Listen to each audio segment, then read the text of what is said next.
والصلاة والسلام على رسوله محمد وعلى آله وصحبه أجمعين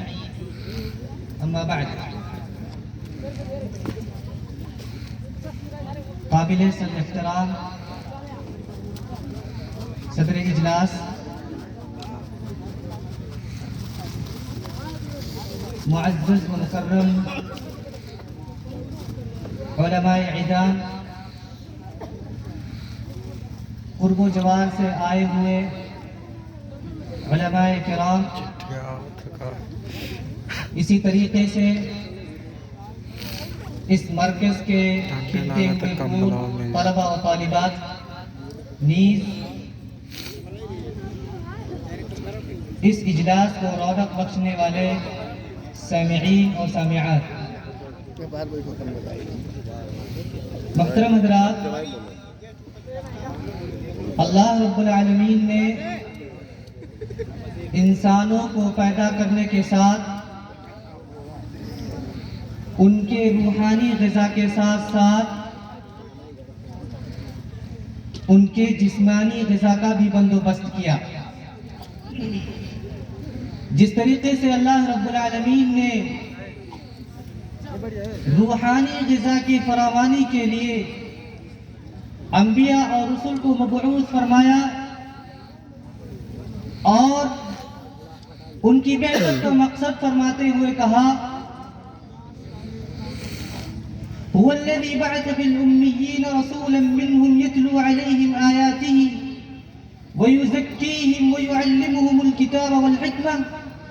وإن كانوا من قبل لفي ضلال مبين۔ کہ اللہ ہی وہ ذات ہے جس نے ان پڑھوں کے اندر انہی میں سے ایک رسول مبعوث فرمایا، ایک رسول کو ان کے اندر بھیجا جو ان کے اندر اللہ رب العالمین کی کتاب کی تلاوت کرتا ہے، وَيُزَكِّيهِمْ اور ان کا تزکیہ کرتا ہے، ان کے قلوب و اذہان کو صاف کرتا ہے، وَيُعَلِّمُهُمُ الْكِتَابَ وَالْحِكْمَةَ اور انہیں کتاب و سنت کی تعلیم دیتا ہے، وَإِن كَانُوا مِن قَبْلُ لَفِي ضَلَالٍ مُبِينٍ حالانکہ وہ اس سے پہلے سخت گمراہی، کھلے ہوئے گمراہی میں تھے۔ تو اللہ رب العالمین نے انسانوں کی روحانی غذا کے لیے رسولوں کو مبعوث فرمایا اور انہی رسولوں کے ذریعہ سے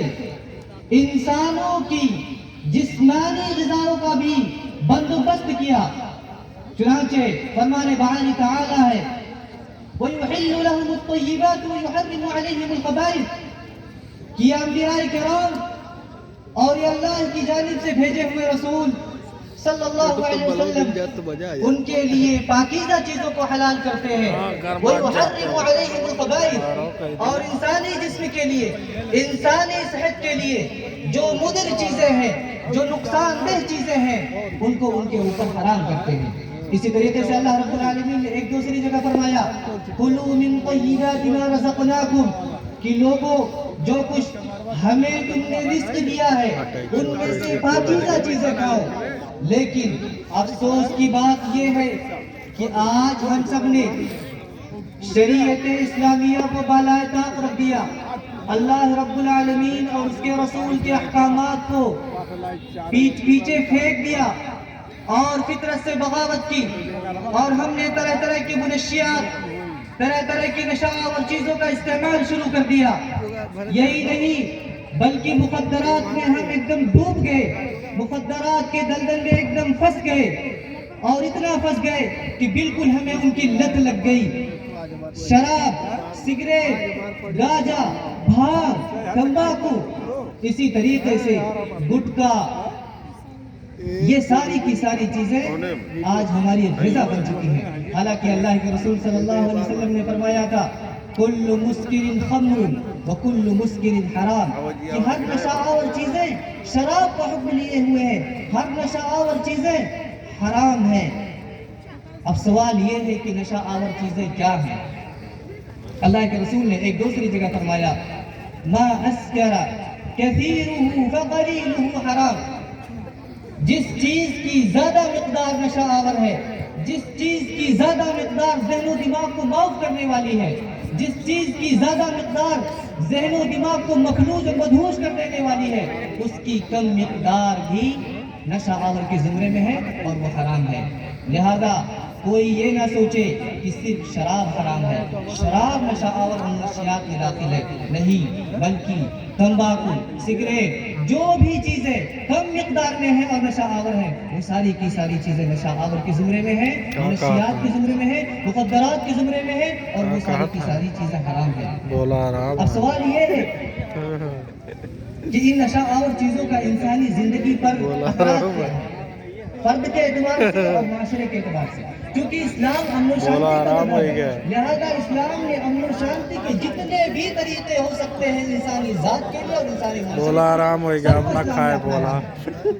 چنانچہ شراب کے نقصانات میں، نشہ آور چیزوں کے نقصانات میں سب سے بڑا نقصان یہ ہے کہ یہ ام الخبائث میں ہے۔ شراب یہ ام الخبائث ہے، برائیوں کی جڑ ہے۔ اللہ کے رسول صلی اللہ علیہ وسلم نے فرمایا لا تشرب الخمر فإنه مفتاح كل شر، شراب مت پیو، شراب سے بچو، کیونکہ یہ ہر برائی کی جڑ ہے، کیونکہ شراب یہ انسانی ذہن کو مخلوط کر دیتا ہے، انسانی دماغ کو معاف کر دیتا ہے۔ پھر انسان کے پاس جب دماغ نہیں رہے گا، وہ جنون کی حیثیت میں چلا جائے گا، جنون کے پیمانے پہ چلا جائے گا، تو وہ ایک حیوان اور درندہ ہو جائے گا۔ اس سے انسانیت کی کوئی امید نہ رکھیں، کیونکہ انسانوں اور حیوانوں کے درمیان تمیز کرنے والی جو چیز ہے وہ دماغ ہے، ذہن ہے۔ جب انسان کے پاس دماغ ہی نہیں رہے گا تو پھر وہ حیوان کی شکل اختیار کر لے گا اور اس سے ہر برائی کا انکار کرے گا۔ اور نشہ آور چیزوں کا ایک دوسرا بڑا نقصان یہ ہے کہ نشہ آور چیزوں کے استعمال سے انسان اسراف سے کام لیتا ہے، فضول خرچی سے کام لیتا ہے۔ آپ دیکھیں گے کہ ایک انسان ہے،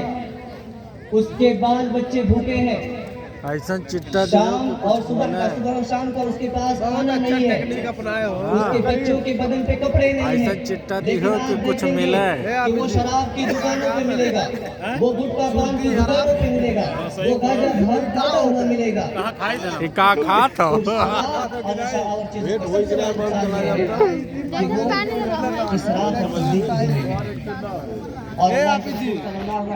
ہمارا 125 لاکھ کے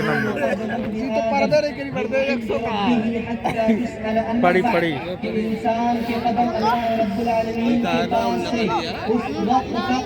ہٹ نہیں سکتے جب تک کہ وہ چار چیزوں کا جواب نہ دے۔ عن عمره فيما أفناه، پہلی چیز یہ ہے کہ اس نے اپنی عمر کو کہاں گوایا، وعن ماله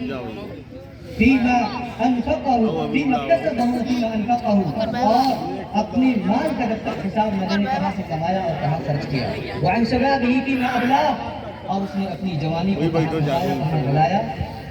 اور اسی طریقے سے وعن علم فيما عمل فيه، اور اسی طریقے سے جو علم اس نے حاصل کیا ہے اس نے کتنا عمل کیا ہے۔ لہذا اللہ رب العالمین کے یہاں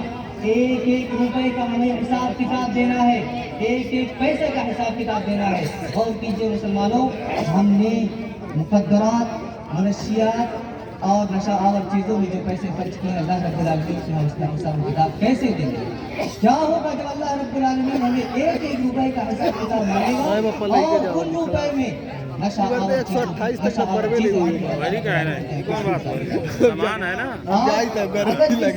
نشہ کرنے والے شخص سے پوچھیں کہ دن بھر میں وہ کتنے روپے کا نشہ کرتا ہے تو کم سے کم وہ 50 روپے کا نشہ کرتا ہے۔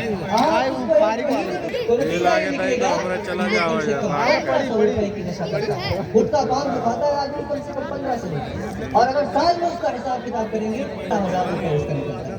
غور کیجئے، یہی 18,000 روپے اگر اپنے بچوں کی تعلیم پہ خرچ کر دیں اور یہی 15-18,000 روپے اگر اپنی صحت پہ خرچ کر دیں تو انسان کی ایک اچھی صحت بن سکتی ہے، انسان کا گھر سنور سکتا ہے۔ یہی نہیں بلکہ فرد اور معاشرے کو اس کے اچھے اثرات دکھائی دے سکتے ہیں۔